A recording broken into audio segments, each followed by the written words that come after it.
Welcome to the Sharad Kohli Show, where I try and bring you complicated topics related to economics, business, finance, tax, stock markets, etc.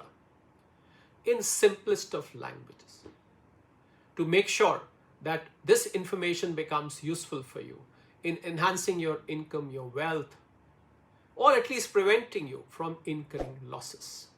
Please do follow and subscribe to this channel if you are new. Of course, the channel is very new and it's only very recently that I've started bringing daily videos on this channel. Earlier, for the last month, I was only doing once a week. Well, today's video is dedicated to gold lovers, gold investors, and people who want to stay in touch with what's happening in the world of gold and silver. There's a big news which has come from Union Bank of Switzerland, AG. It's called UBS AG, a very, very key and a big player in the world of gold. And if you want to know a little bit more about UBS, before I tell you about what UBS has predicted in terms of the gold prices, it'll be very useful to know, because an institution or a person who's making a prediction on gold or who's analyzing gold data, gold prices, and presenting to you how the future is going to be, it's important to know the credibility of that institution. Well, UBS, friends, is a very, very big player. Well, it remains in touch with gold mining companies. It remains in touch with exchanges. It remains in touch with large investors and other institutions. Some of the institutions, larger institutions who are relevant to gold are HSBC, Standard Chartered, JP Morgan, Morgan Stanley. These are some of the institutions which are very, very large. In fact, they play a role of market makers. I'll explain you separately one of these days what a market maker is. How is the price of gold determined? Although the normal answer is that it's probably the demand and supply which determines the price of gold. But prior to demand and supply, that is prior to those prices which move around on MCX or other commodity exchanges, there is market making and price determination done. Obviously, that's a separate topic on which I'll bring you a separate video. Let's today stay on the predictions made by UBS. So UBS, as I was saying, is a very, very credible institution and a very large one too. A lot of gold players around the world, they pick up research from UBS. UBS also, by the way, is custodian of ETFs. You know, when people invest in ETF, the ETF is supposed to preserve that much gold in its custody. And where does ETF keep it? So UBS becomes a custodian to so many large ETFs.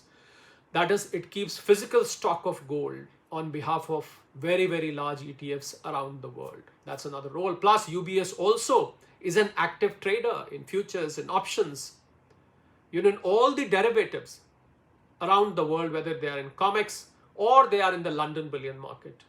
Well, of course, now Shanghai and Hong Kong are also coming up as large gold trade centers. But for now, New York is the biggest and London comes second. It was the other way around earlier. London used to be the biggest and New York used to be smaller, but the position seems to be swapped now.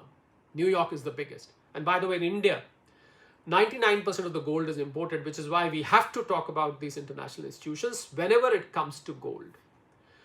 So this is what UBS has said. UBS says in September, the gold prices, which are currently at about $4,050 per ounce, it says in September, they will probably touch $4,400. If we convert it to Indian rupees, close to about 1,50,000 rupees per 10 grams.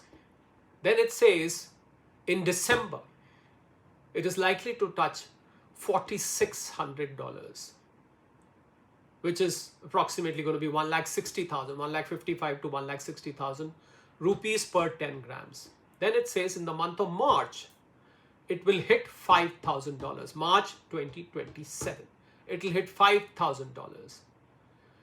Now, this effectively means it will be close to 1,70,000 rupees per 10 grams. And finally, it says in the month of June 2027, this will hit $5,200, which, because of the import duty in India, if you remember, the highest price of gold recorded so far is about $5,600. And in Indian rupees, it was about 180,000 to 182,000 rupees per 10 grams. But now, because of the import duty, peak price of 5,600 almost converts it to 1,90,000 rupees per 10 grams. So as per UBS, in June 2027, gold prices are likely to touch, keep these, I put this in inverted commas, about 175 to 178,000 rupees per 10 grams. But UBS also says that in the very short term, because of the fear of hike of interest rates by the American Fed, they can go down to as low as $38.50 per ounce. Remember, gold is measured in ounce overseas. We measure in 10 grams. So 38.50 per ounce means approximately, I would say, about between 1,35,000 to 1,40,000 rupees per 10 grams. Not very, very sharp tip. So principally, UBS is bullish about gold. And this is very important because an institution like UBS making this prediction and making it so precise, almost in a step ladder manner, September, December, March, June. This is rare. Normally, an institution would predict that gold in so-and-so year would reach so-and-so level. But, to be giving a step ladder form of prediction makes one believe that this sounds to be precise. Although, having said that, as an analyst and as an economist and financial expert myself, I do feel it is very hard to predict gold because gold is not a company. Gold doesn't have a turnover, a balance sheet, a profit margin, EBITDA, and so. Gold is dependent on so many factors: bond yields, dollar index, crude oil prices, Fed rates, inflation, recession, boom. There are so many things which ultimately, the jewelry demand, the list is endless. I can just go on and on. Because it depends on so many things, it is very hard to make out as to which factor will probably start moving at what point of time, especially considering the geopolitical and the geo-economic situation today.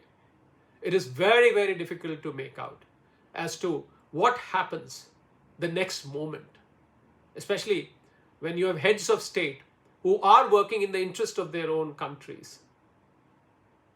There are vested interests around the world. So it's very difficult to make a prediction. But then when it is UBS, one has a reason to believe. Or at least believe partly, if not fully. But this is for sure that as an analyst, I also believe that long-term prospects of gold and silver are very, very bright. These would be the currencies of the future. One day I'll bring you a separate video on my analysis on the basis of the geopolitical situation of World War III. I'm going to bring it in front of you, that where do we stand today? And if World War III were to happen in the near future, then what form of asset classes would survive? I'll try and deep dive into that and bring you an analysis which I'm sure will be very interesting for you to listen to. It turns out to be true or not, only time will tell. But the way things are happening around the world, the way geopolitics is shaping up, I think that analysis of mine, which I'm going to bring to you, it's not here right now, will almost turn out to be true. Although time will be a big, I would say, time will put a big stamp on whether that turns out to be true or not. So keep watching this channel. Please do subscribe. It becomes a huge source of motivation to me. As I said, for you, it's just moving that finger on the bell icon on the subscribe button. The channel is new. I'm lined up to bring a lot of useful things on this channel for you, which I'm sure would be of your interest. Thank you.